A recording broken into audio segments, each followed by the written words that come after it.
Good evening. This is Pastor Rick Clark, lead pastor at E-Town Grace. We're glad that you are joining with us as we continue our study in the book of Judges with the life of Gideon, a man of faith who we have a lot that we are able to learn. Lead pastor at E-Town Grace. We're glad that you are joining with us as we Let's start with prayer. continue our study. Father God, thanks for this evening you've given to us. Thank you, God, for the opportunity to again learn from someone in the scriptures who is much like we are. Someone who began with a lot of fears and concerns and did not really see, God, the potential that you saw. Thanks for this evening you've given to us. Thank you, God, for the left him in the midst of a great victory, which you'll be able to speak to, is much like we are. It does remind us, God, you have a plan for our lives too that allows us to see great victories in our lives with you as we trust you. And God, to be able to see us become a great more person of faith.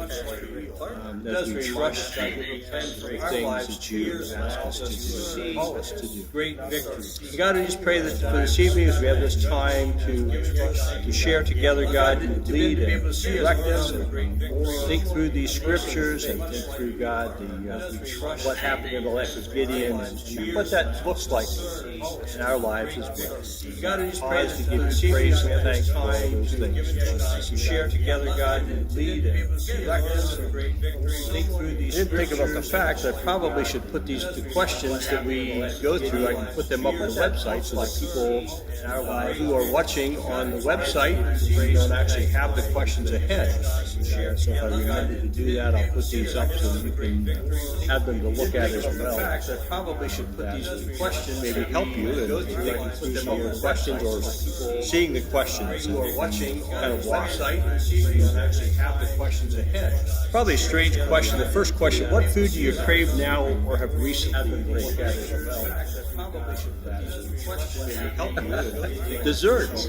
Always crave desserts. By the way, those cupcakes at Ed's birthday party yesterday were very good.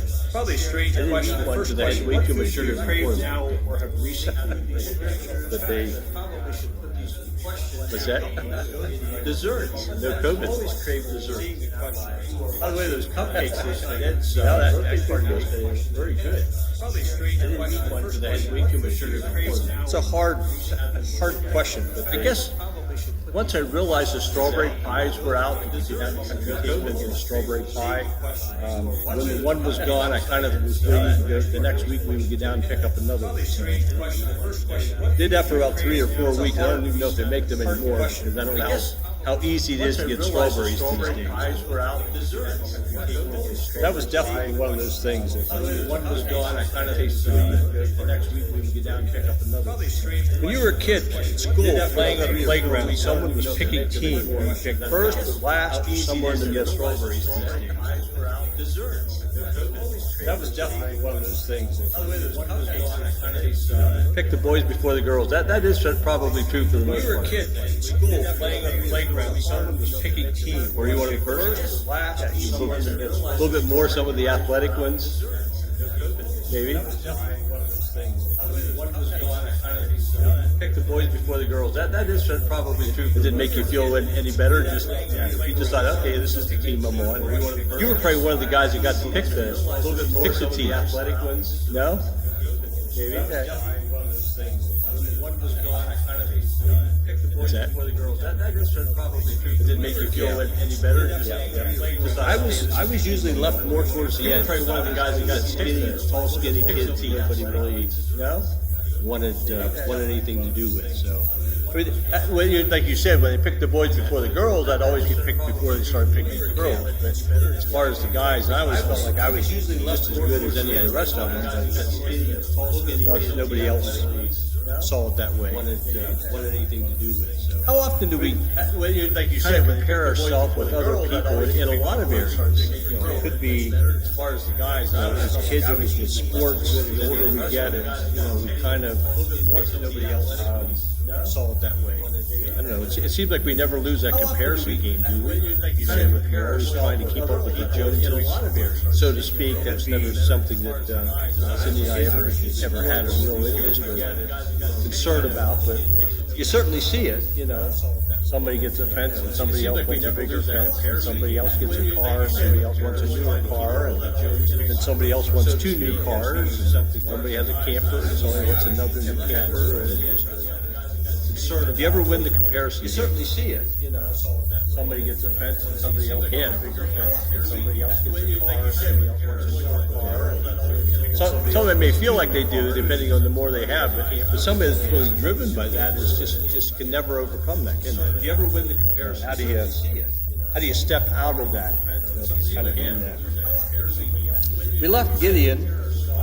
He defeated with the Midianites with the 300 men. They had their trumpets, they had their clay pot with a torch over it, and they blew the trumpet, they broke the clay pot, exposed the light in the middle of the night, yelled for the Lord and for Gideon. And what did the Midianites do? They had their trumpets, they had their clay pot with a torch over it, and they turned on each other and killed each other, right? Clay pot. Yeah. A bunch of them. In fact, what we'll find out from today's passage, if you read it, was 120,000 of the Midianites killed each other. What's that? Yeah, so now we're down to 15,000. So now Gideon's only down to 50 to 1 instead of 450. We'll find out from today's passage. Those 50 to 1 are on the run. So they have no idea what's going on. I don't think we talked about this the end of last week. Yeah, so now we're down to 15,000. After the down to 50 to 1 instead of 450. So those 50 to 1 are on the run. Let's start verse 22 of chapter 7. And the 300 trumpets sounded, the Lord caused the men throughout the camp to turn on each other with their swords. The army fled to Bethsheba towards Zererah as far as the border of Abel Meholah near Tabith. Israelites from Naphtali, Asher, and all Manasseh were called out, and they pursued the Midianites. And Gideon sent messengers throughout the hill country of Ephraim, saying, "Come down against the Midianites and seize the waters of the Jordan ahead of them, as far as Beth Barah near Tabith." So all the men of Ephraim who were called out took the waters of the Jordan as far as Beth Barah. He also captured 2 of the Midianite leaders, the commanders Oreb and Zeb. He killed Oreb at the rock of Oreb and Zeb at the winepress of Zeb. They pursued the Midianites and brought the heads of Oreb and Zeb to Gideon, who was by the Jordan. So Ephraim, Gideon has 300 men, but he calls for some of his other Israelite soldiers to help him now as they're pursuing Midian and to kind of put an end to their terror and their army. And the Ephraimites caught the commander Oreb and Zeb and killed them and brought their heads Oreb and Zeb. When I read things like that, it makes me think about how cats like to go and catch their mice, and then they bring them to you, so they're all proud that they caught this mouse, and they bring it and lay it at your feet. Because you should be proud of them, because look what they did for you. I've never found anybody that's really very impressed with how cats did that, but I guess it's. But they cut off the head of Oreb and Zeb and brought it to Gideon. You should be proud of them. In chapter 8, verse 1. Now the Ephraimites asked Gideon, "Why have you treated us like this? Why didn't you call us when you went to fight Midian?" And they criticized him sharply. But they took the head of. He answered them, "What have I accomplished compared to you? Aren't you the gleanings of Ephraim's grapes better than the full grape harvest of Absalom?" The Ephraimites asked Gideon, "God gave Oreb and Zeb, the Midianite leaders, into your hands. What was I able to do compared to you? Is this the resentment against him?" He answered them, "What have I accomplished compared to you? Aren't you the gleanings of Ephraim?" So what do you think? This is question number 3. What do you think of the Ephraimites' behavior and their complaint to Gideon? Is it justified? Is it petty? Is this the resentment against him? Think it was justified? So what do you think? This is question number 3. What do you think of the Ephraimites' behavior? Kind of interesting. After 7 years of Midian coming to do this and nobody wanting to fight them, now all of a sudden they wanted to be part of this big victory party and be part of this great success. Kind of interesting. After 7 years of Midian coming to do this and nobody wanting to fight them, now all of a sudden you think it was justified what Gideon to be part of this big victory party and be part of this great success. And kind of isn't it almost hindsight? The victory's already been won, and somebody else wants to come in and maybe they did feel bad. They really would have liked to have been part of that, and did their part as well. Especially if they were proud Ephraimites, right? If you're a proud member of Israel, you'd like to be part of that great victory. Somebody else wants to come in and maybe they did feel bad. But number 4, how does Gideon respond to their criticism? They did their part as well, especially if they were proud Ephraimites, right? If you're a proud member of Israel, you'd like to be part of that great victory. Maybe they did so bad. But number 4, how does Gideon respond to their criticism? So he kind of explained himself to them. Yeah. When you read Gideon's response here, because he almost seems like he's putting himself down, isn't he? Like he's kind of praising Ephraimites. Aren't the gleanings of Ephraim's grapes just the first fruits, the first reaping, better than the whole grape harvest of Abiezer, which was Gideon's family? Like he's kind of praising. So he's saying, you have so much better land, you have so much better grapes than we do. God gave you the commander Oreb and Zeb into your hands, and Gideon has nobody in his hands as far as Midianite leaders in his hands. You have so much better land. You get the sense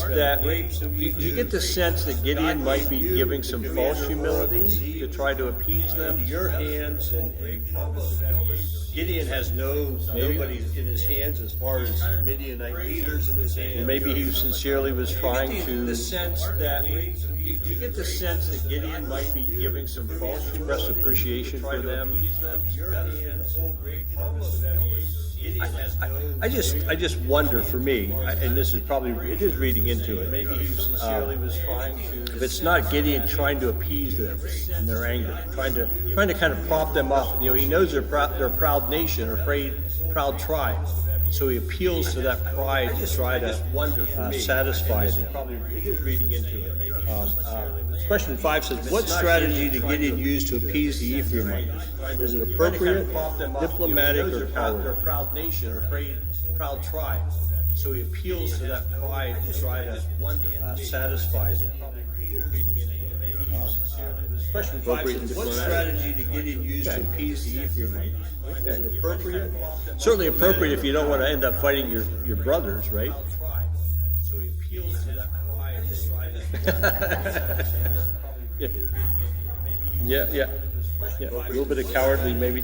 Is he trying to satisfy them so he can move on to go get Midian, right? Does he really want to have this conversation with the Ephraimites, do you think? Yeah. Probably not, right? He's still in battle mode. He wants to go. You almost wonder why he doesn't say to Ephraim, "Hey, you know what? Come along with us. Let's go finish the job. If you really want to be part of this." Does he really want to have this conversation? Does he know that they really don't want to be part of it? I don't know. It's hard to tell. Is it something that God has for him? Not, right? He's still in battle mode. He wants to go. I almost get the impression like Gideon just kind of doesn't want bothered. He wants to kind of get going, but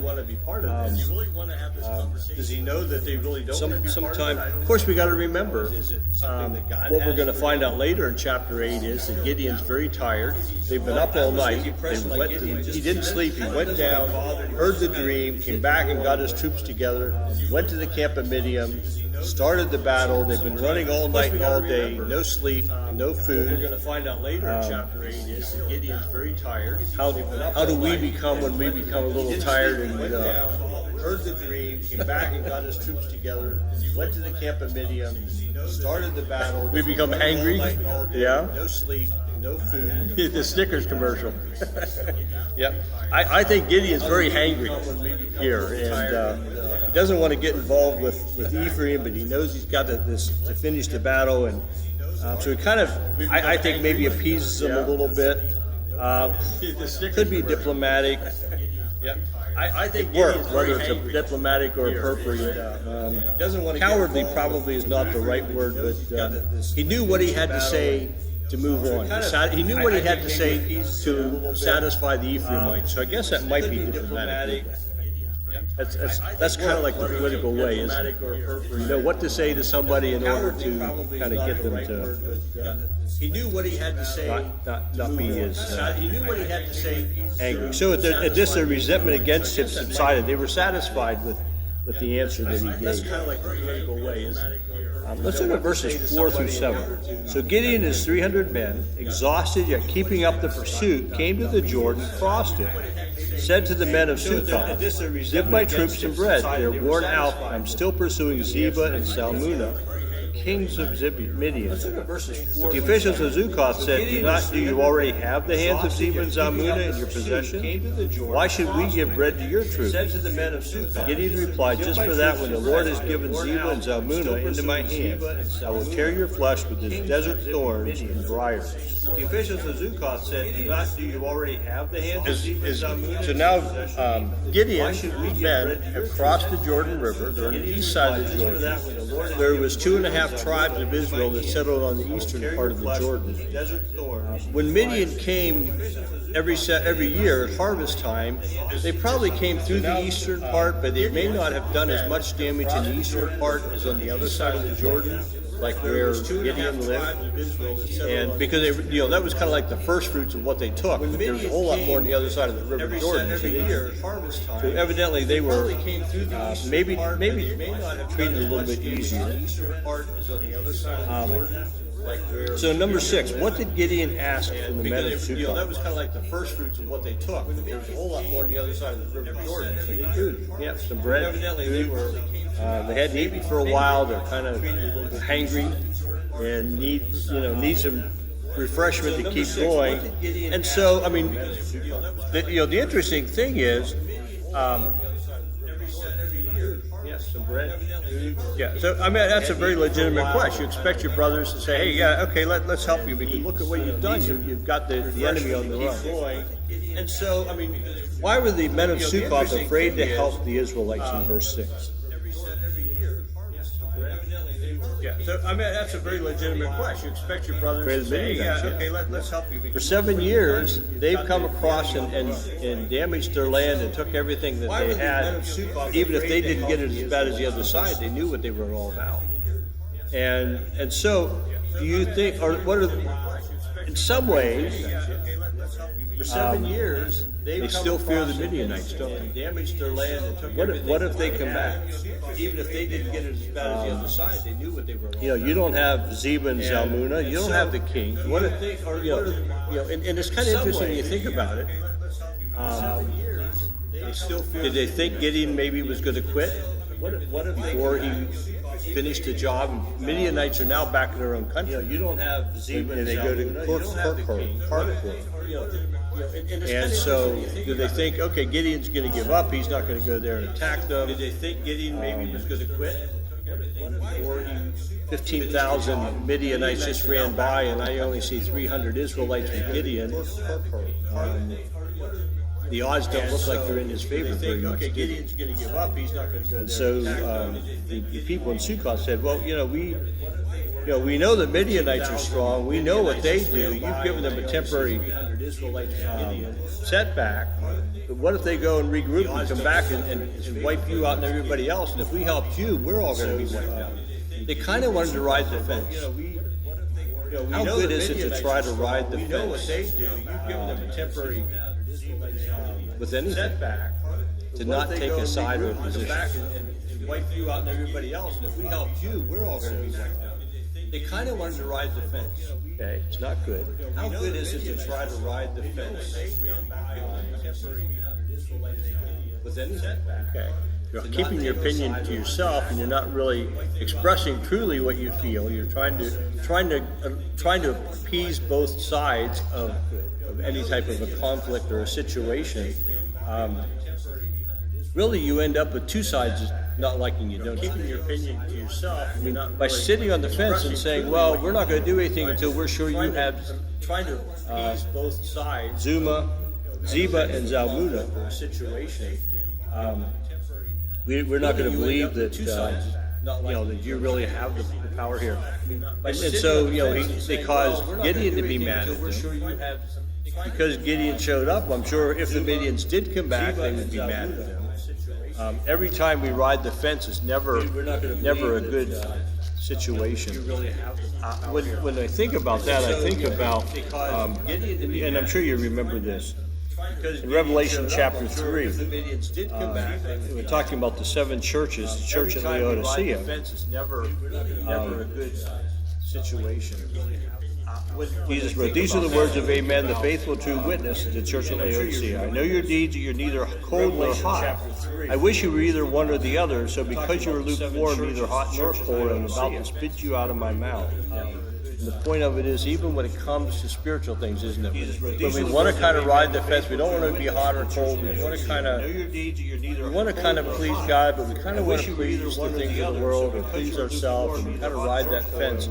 And in the end, Jesus says, "You know what? I wish you were either for me or against me, but because you want to kind of ride the fence, we don't want to be hot or cold. We want to kind of I'm going to spit you out of my mouth." So that's a great expression, I think, of God's judgment and His feeling towards fence sitters. Unfortunately, we probably have lots of fence sitters in our culture. You kind of want to have it both ways.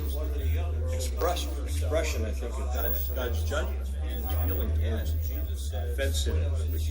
Unfortunately, we probably have lots of fence sitters in our culture. You kind of want to have it both ways. But yep, that's true. Yeah. You're better off to pick one of the two candidates. You pick it. You do a write-in for it. Yeah. You're throwing your vote away anyway. Some people say, "Well, but I didn't vote for so and so." Well, no, but you didn't add your vote to somebody else. That you're better off to pick one of the two candidates. You pick it. You do a write-in for it. Yeah, you're throwing your vote away anyway. They can't complain. But at the same point, we could say they're a winner because their candidate didn't win. And maybe we could also say they're a loser because their candidate obviously didn't win as well. So, yeah. So it's kind of... But isn't part of it too, it's interesting to me is, do they not, and this shows something about the spiritual life of Israel. How else do you explain Gideon's victory except for... But isn't part of it too? It's interesting to me is God was in it. Something about the spiritual life. God brought it about, and so they're almost saying, Gideon, I don't trust you, and I don't believe God gave you this victory, and I don't think God's going to finish this up because I still believe the Midianites are still stronger. And so it's almost a rejection of God, isn't it? And they're from their perspective, which isn't so much different than some people today who only want to believe what they can see, touch, handle, feel. Well, because you can't put God in a test tube, you can't prove God, you can't demonstrate the spiritual part of life. People say, well, then I can't believe it. Isn't so much different than some people, but it's real. And you know it's real. Physical is only part of this world. Because you can't put God in a test tube, invisible part of all that. Demonstrate. So, number 9, what does Gideon promise to do when he comes back? Well, let's see. Okay, number 8. Let's go to 8. How did the leaders at Peniel respond to Gideon? By the way, Sukkoth was an important city to Jacob. This is where Jacob, after he spent 14 years in his father or his Uncle Laban's house, came back to have to face Esau. So Sukkoth was a very important place. Peniel is a very important place also. That's where Jacob wrestled with God, and the angel put his hip out of joint. Uncle Laban's house. Came back to have. Verse 8, from there he went up to Peniel and made the same request to them. Peniel is about 5 miles further east on the very eastern border of where Israel starts, right near the river Jabbok. And he goes right out to the border of Israel and made the same request. They answered as the men of Sukkoth. So he said to the men of Peniel, by the way, we didn't really talk about, so what did he say was going to be the punishment in verse 7 to Sukkoth? Because they wouldn't help him and give him food, what was he going to do to them in verse 7? made the same request. They answered as the men of Sukkot. So he said to the men of Peniel, by the way, we didn't really talk about this. What did he say was going to be the punishment in verse 7 to Sukkot? Okay, carry your Because they flesh wouldn't with help him and give thorns him and briars. food, what was He was going to give them a whipping that was going to really kind of rip into them. I love rose bushes when I can look at them. I hate rose bushes when I got to work around them. I can't work with a rose bush without having lasting thorns that take me days to pull out. And he was going to give them a whipping that was going to really kind of your hands and your arms and all. I always love rose bushes when I can look at them. I hate rose bushes. What's interesting is because Gideon doesn't say, "Well, if I come back and have you prove, then I'm going to do it." No, when I come back, Gideon has absolute faith that he's going to conquer the rest of the Midianites, and then he's going to come back and discipline them. And we'll talk again a little bit about that discipline in a minute. If I come back, Then he goes to Peniel and makes the same request. He answers the men of Sukkot, and he says to the men of Peniel, "When I return in triumph, I will tear down this tower." and then he's going to come back and discipline them.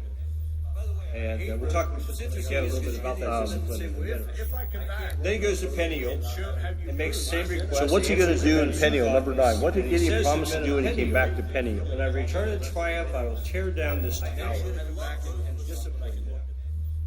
And we'll talk what's interesting is because Gideon doesn't say, well, if I come back, then he goes to Peniel. Tear down the tower. Well, that's a little bit different than kind of ripping their bodies with thorns. I don't know what makes the difference in the two, unless there's a sense of arrogance from the elder leaders. Sukkot, which we're going to see a little later on too, has 77 leaders, elders of the city. Maybe Peniel is a little better. Peniel is like if you remember back in the days of the settling of the West, from the elder leaders. all the frontier, the army would build forts, and they would put lookout towers and maybe walls around the forts. And Peniel evidently wants to be that kind of a city. It's a frontier city right on the edge of where Israel started. Their tower was their source of security and strength. In other words, when enemies would come, they'd all go to the tower, lock themselves in the tower, and then the soldiers would fight from the tower and repel the enemy. So that was their security and their strength. where Israel started. But because they're not willing to help Gideon, Gideon says, "You know what? Your strength is in this tower. Your support, your hope and faith is in this tower. I'm going to show you what good that tower is going to do you when I come back. I'm going to tear That was their it security down." and their strength. Which is a lot different than Sukkot. Because they're not willing to help Gideon, Verse 10, now Zebah and Zalmunna were in Karkor, which is in Midian, with a force of about 15,000 men, all that were left of the armies of the eastern people. And 120,000 swordsmen had fallen. And Gideon went up by the route of the nomads east of Nobah and Jogbah, and fell upon the unsuspecting army. Zebah and Zalmunna, the two kings of Midian, fled. And he pursued them and captured them, routing their entire army. 120,000 swordsmen had fallen. Again, looking at that, we probably don't. East of Nobah, Gideon's army is tired and hungry. What do you think? How do you think Midian's army feels? The two kings of Midian fled. And he pursued them and captured Defeated? them, Yeah, routing their I think entire defeated. army. Not only physically in anguish and maybe hungry and tired, but morally, physically, but emotionally spent, aren't they? And they're demoralized. They feel like they've lost this war. They put up with great confidence, and now they're looking to the west. Because Midian is east of Israel, so they're looking to the west, to the northwest. And they're looking for Gideon to come down and battle them. So they're in their city, and they're probably thinking to themselves, Gideon's not coming. Because as every day goes by, Gideon's not coming, Gideon quit. We are safe. We're in our own place. Gideon's not going to be dumb enough to come and attack us in our own city. So they're standing in our own in country. their city. And they're probably thinking Gideon goes to the route of the nomads and actually comes in from what direction? What direction does he come into Karkor? In our own country. But Gideon goes to the route of the nomads. The nomads' trade routes are the east or west of Karkor. From what direction? What direction does he come into Karkor? battle's in. So they're standing there in their city, and they're probably thinking Gideon to the west. Gideon's not goes to the route of the nomads trade. The nomad routes were coming up out of Egypt and actually came along the east side of Parkhor, the east of Midian. So they're all looking to the west, and they're all dug in, ready to fight to the west.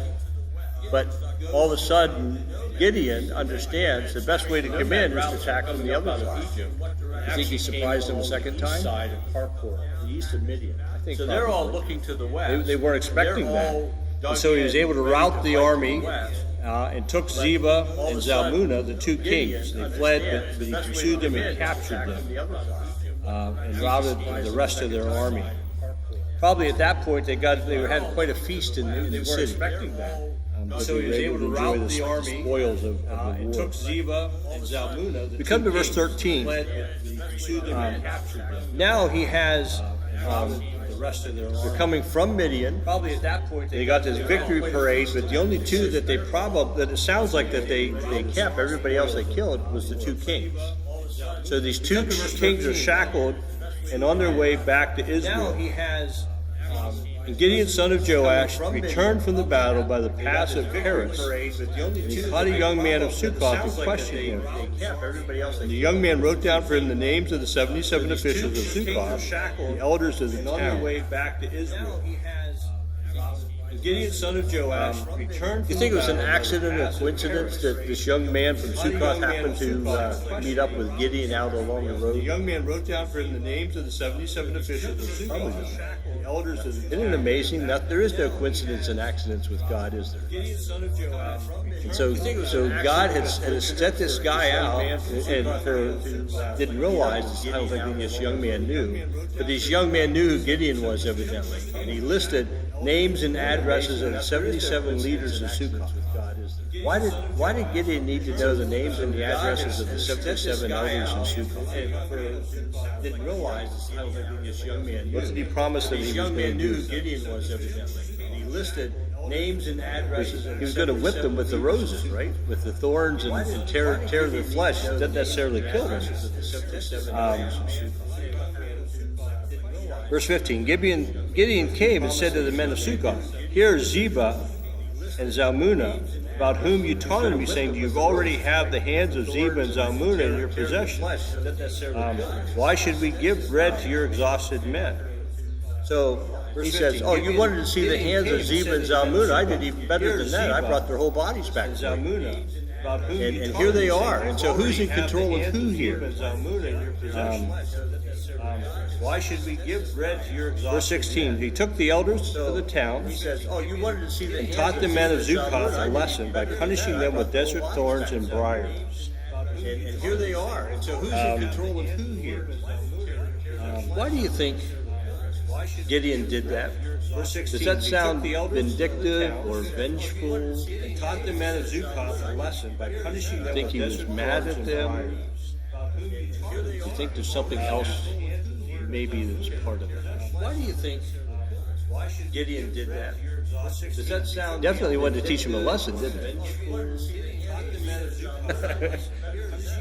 Yeah, there's a part of that. If you weren't mad, how could you do that? Because you obviously, and obviously his men didn't have any trouble going out and getting the thorn bushes and, making all those switches and whatever to do that and to make sure it was all carried out completely. Yeah, there's a part of that. If you weren't mad, how could you do that? Do you think that Gideon's learning to trust God, that he really did not stomach very well people that really couldn't trust God and whatever, would not believe that God was the one who And to gave make sure it was all victory? carried out completely. Yeah, there's a part of that. If you weren't mad, how could you do that? Do you think that Gideon's... Yeah, it is. When you think about way back with him in the wine press trying to thresh the wheat, you think of him at night trying to tear down the bales of his father. Yeah, and now you see because of all the confidence that he continues to have because God has helped him step by step. And it's almost like I think he wants to remind them, and probably doesn't say it, but if I could read between the lines, I think Gideon, as he's disciplining them and punishing them, saying, why did you doubt God? Let this be a reminder for you of what God can do. Don't doubt God again. Don't doubt God's power. Don't doubt what God God's plan is. So when you have an opportunity again to help God's will and help those who are trying to do God's will, you need to remember to make the right decision. Let this be a reminder for you. I don't know if I necessarily, I don't think it was vengeful, but I do think it was purposeful. God's plan is. I'm sure there was a part that he was angry, and some of it angry because they wouldn't trust God like he did. Some of it was angry because, obviously they were hangry and certainly needed something. Sukkoth wouldn't help them. I'm sure there was a part that he was angry. And then he goes to verse 17. It says, he also pulled down the tower of Peniel and killed the men of the town. Number 12 says, why was Gideon's response to Peniel more severe than the men in Sukkoth? There's not a right or wrong answer because we don't know. Then he goes to verse 17. It says he also pulled down the tower of Peniel. Probably. They taunted him. Yeah. Number 12 says, why was Gideon? I think that it was obvious that they thought, Gideon, who are you? We have this walled city. We have this tower. Who do you think you are? You're going to come back here with 300 men and you're going to do something to us?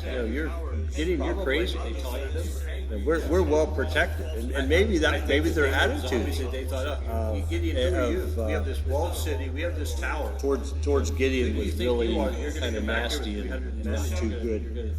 Do something to us. Because what's interesting is that in Sukkoth, he used the thorn bushes to kind of mark them, whip them and scourge them, but what happens to the men of Peniel? Because what's interesting is that in Sukkoth, he used the thorn bushes to kind of mark them, whip them and scourge them, okay. But what happens to tore down the tower and killed the men? And I can only assume again, when Gideon comes back, everybody's in the tower, but the men are in the tower like they've always do in this frontier town, and they're going to fight Gideon and his men and kill Gideon and men and save their city. But God was with Gideon and his men, and it didn't work out that way. When Gideon comes back, just like maybe I don't know if Gideon planned on killing the men, but when they started fighting Gideon's army from the tower, I think that's when the only way to overcome it was to kill the men, tear the tower down, flatten the city. And again, as a reminder to those around, don't doubt God. When God promises a victory, be part of that. Don't try to ignore it or ride the fence. Don't say, I'm not going to get involved, because that doesn't work very well. Again, as a reminder to those around. Verses 18 to 21, just kind of an interesting kind of an end. They said to Zeb and Zalmunna, what kind of men did you kill at Tabor? Men like you, they answered, each one with the bearing of a prince. Gideon replied, those were my brothers, the sons of my own mother, and surely as the Lord lives, if you had spared their lives, I would not kill you. And turning to Jether, his oldest son, he said, kill them. Jether did not draw his sword because he was only a boy and was afraid. Zeb and Zalmunna said, come do it yourself. As his demand, so is his strength. Gideon stepped forward and killed them, took the ornaments off their camels' necks. Jether, his oldest son, said, kill them.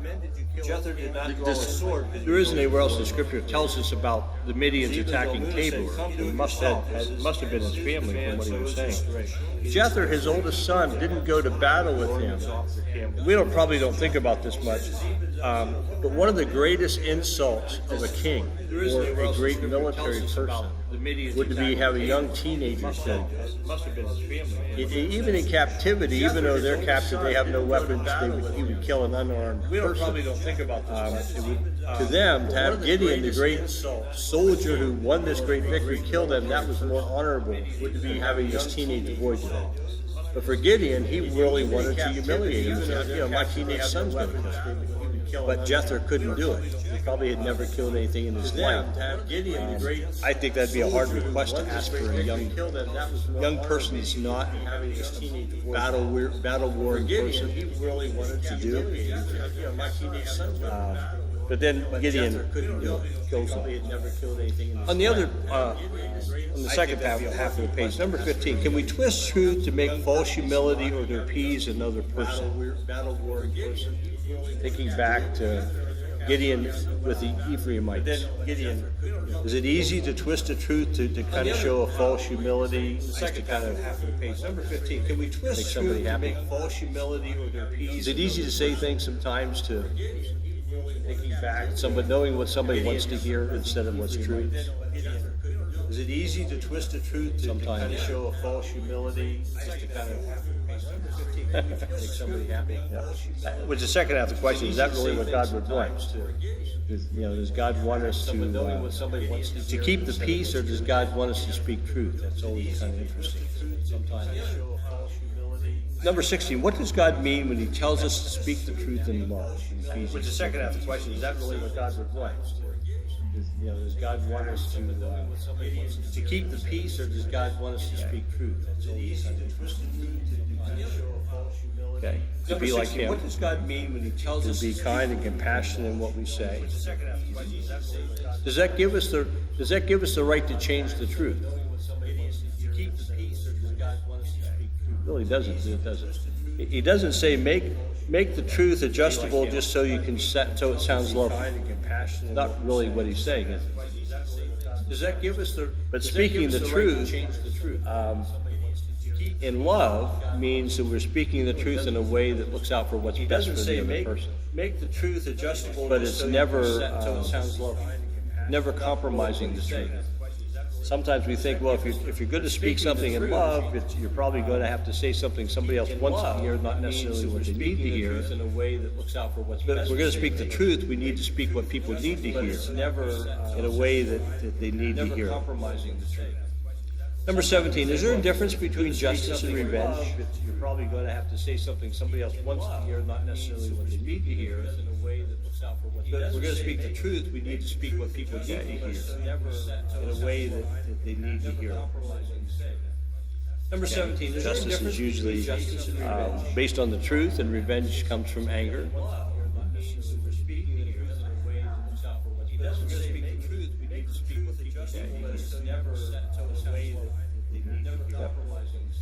Justice is what you would do, what you do to somebody which is a just, fair response. Revenge comes from anger. Revenge has been your attitude of anger or hatred or something, or a motivation of getting even with somebody. Really makes a difference, doesn't it?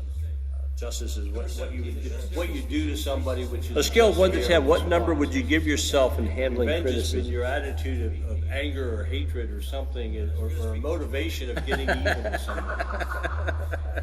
You never know what all's intertwined in all this stuff. Yeah, marriage counseling. What you do to somebody which A scale of 1 to 10, what number would you give yourself in handling Revenge has been criticism? your attitude of anger or hatred. Yeah, okay, yeah. Motivation of getting even. You never know what all's intertwined in all this stuff. Marriage counseling. One would be you don't handle it very well, and 10 would be you handle it very good. Give yourself revenge has been your attitude of anger or hatred. What did we talk about, ride in the middle? Weren't we just talking about that? We aren't supposed to ride the middle? One would be you don't handle it very well, and 10 would be you handle it very good. Give yourself revenge has been your attitude of anger or What did we talk about, ride in And the the middle? criticism, yeah, but it depends on how a person's approaching it and what it's about sometimes. Sometimes, that's so true, because somebody can offer a criticism, and a very valid criticism, but because of what we've already been through that given day, we read so much more into it, and then maybe explode on somebody, and they're just trying to be helpful. Sometimes that's so true, because Right. somebody can offer More of an criticism, attack than very being valid helpful, criticism. yeah. But And, because of what we've yeah, already and been that's, through that given I know day, for we read myself, so much more into it. it's interesting to me. I know if I'm walking closer with the Lord, then I can handle that constructive criticism or that criticism a whole lot easier and look at it differently. If I've had a couple of days where I've kind of been busy and not spent time with the Lord, then all those criticisms sometimes it seems like they turn into attacks. Walking closer with the It's when I sit back and look and see how I responded to it, I realize, if I was filled with God's Spirit and walking with the Lord, I probably would not have I've had a couple of responded days in where that I've kind of way. been So, busy and not spent time with the Lord, then And even constructive criticism sometimes is hard for us to When I handle. sit back and look and see how I responded to it, Even if somebody's trying to be helpful. if I was filled with God's Spirit and walking with the Lord. 19, how do we feel when others won't join us in doing important things that God wants us to do? And even constructive criticism sometimes is hard for us to handle. Sit back and look and see how I responded to it. Even if somebody's trying to be helpful. What's that? God's Spirit and walking with the Judgmental? How do we feel when others won't join us in doing important things that God wants us to do? Right, yeah. Well, the same passions that we have, or care about things, but yeah. But I think I would certainly think that you're right. We would become judgmental. How could you not see this as a need? How could you not see that this? Why isn't this important? The same passions that we have. It's because it's important to us, and there is areas where we're all different. But I think do we sometimes feel left down? How could you not see? You have somebody that you thought was a good friend, you thought maybe they cared about the same things that you cared about, but then it turns out because it's important to us and aren't interested. And there is areas where we're all different. I think. Number 20, have you ever allowed your emotions to control what you respond to? You thought was a good friend, you thought maybe they cared about the same thing you cared about, but then I would think if we're human, that's part of the human experience, isn't it? And it's not that we set out to let our emotions control our response, but sometimes it just happens. You know, it's yeah, I would think if what happens, especially in situations where somebody knows what buttons to push, we set out to let our emotions to trigger those emotions, right? If you have a close friend or a spouse or somebody that you kind of know how to trigger that. What happens, especially. How do you respond if you're tired or hungry? Does it change you? Trigger those emotions, right? If you have a close friend or a spouse or somebody that you kind of know how to trigger. Have a bad attitude. How do you respond if you're tired or hungry? Yeah. There's different times we'll be doing something and Cindy will say something and I'll kind of snap back at her and she says, "Are you hungry?" Well, yeah, and I am hungry. I need to go get something to eat. Especially, it's not an excuse, but especially with diabetes, because when your sugar levels go down, there's different times. I don't want to say you're not in control. You are, but you tend to be a lot more. Well, yeah, and I am hungry. Your emotions tend to be a lot more raw and especially it's not an excuse, but especially with diabetes, because when your sugar levels go down. Number 23 there, it says, "What do I need to do to learn to accept criticism and look at it objectively and not as an attack?" You don't necessarily need to respond out loud unless you want to. What do I need to do to learn to accept criticism and look at it objectively? Number 23 there, it says, "What do I need to do to learn to accept criticism and look at it objectively?" Realizing we're not perfect. And sometimes giving other people the benefit of the doubt that they really are trying to help us, not really trying to attack us or tear us down. They're sharing a criticism because they think we need to know that, we need to hear. Not perfect. In Proverbs, sometimes giving other people. I don't remember where it says, "Faithful are the wounds of a friend, deceitful are the kisses of an enemy."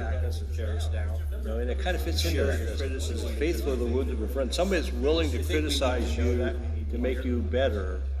And maybe understanding, learning to accept that by saying, what, God's brought this person into my life to tell me this right now. And maybe the key is not that, something else I've learned from James chapter 1. It says, "Be quick to hear, slow to speak, and slow to become angry." And maybe quick to hear it, say, "Okay, well, thank you," and walk away and really process it, chew on it and think about it and pray about it and let God work that before we respond to somebody and say, "How dare you say that? You have no right to tell me." It says, "Be quick to hear, slow to speak." And sometimes when we know it's true, quick to hear it, say, "Okay, well, thank you," and walk away and really process it. Number 24, what is God calling me to do that I must do even if others do not want to help? Before we respond to somebody and say, "How dare you say that?" None of us kind of like doing things alone. It's always better when we have a couple other people willing to do things with us. Number 24. share the responsibility and the journey, and Others do not want. None of us kind of like doing things alone. yet God always provides It's leaders. better when we have a couple other people willing to do things with us. Number 24. Share the responsibility and the journey, and okay. Oh, let's close with prayer. God always provides leaders. Father God, thanks for us an opportunity to look at Gideon. We've seen how he handled in certain situations. God, we thank you that his faith and trust in you changed his life, and he wanted others to trust and believe in you. And when they refused to believe, God, that you would give Father the God, victory, that thanks you would for do us, what an you opportunity were to already look at Gideon. promised and started. We've seen how he handled. God, he in wanted to certain give lessons to situations. God, we the, thank to you the that men of Sukkot his and the faith men and of trust in Peniel. you changed his life. God, because he wanted trusted others you and he to trust wanted and them believe to in you. trust you. And when they refused God, to believe God, Gideon seemed to Father God, become a thanks man for of do what you were already promised and quite a started. mixed character. God, he wanted to give lessons to Yet, God, he was one who truly wanted to follow you, and you used him in a mighty way. And God, just like every victory that we have in our lives comes the opportunity that things sometimes go sideways when we take our eyes off you and don't trust you. To see what happens to Gideon next week. But God, I pray that you would help us. Help us, God, to accept others' criticism. God, and the just way like that every maybe they victory desire that to we help have in our us. lives, God, help us to encourage one another to faithfulness, to love, to good deeds, to trusting you more. In the book of Proverbs, chapter 27:17, you say, as iron sharpens iron, so one man does another. God, help us to encourage, to sharpen one another, to be more faithful and more obedient to the things to trusting you more. And God, we give you praise and glory as you walk with us, as we continue to lean on you and trust you. Thank you for the things we can learn from the life of Gideon. To sharpen one another, to be more faithful and more obedient to the things. Good night. And God, we give you praise and glory. I'm thinking probably, which is quite an amazing thing in itself, isn't it? Yeah, that he actually didn't lose. Of course, he didn't lose anybody in the battle on the Midians, but he must not have lost. Well, he didn't lose anybody in the second battle either. And yeah, and then in the fight with Peniel. So that's probably quite an amazing thing in itself, isn't it? Testimony of faithfulness, God's faithfulness, isn't it? Of course, he didn't lose anybody in the battle of the Midians, but he must not have lost. Well, he didn't lose. Well, thank you for being with us. Those of you who followed on the website and Facebook, God bless you. We'll look forward to seeing you on Sunday.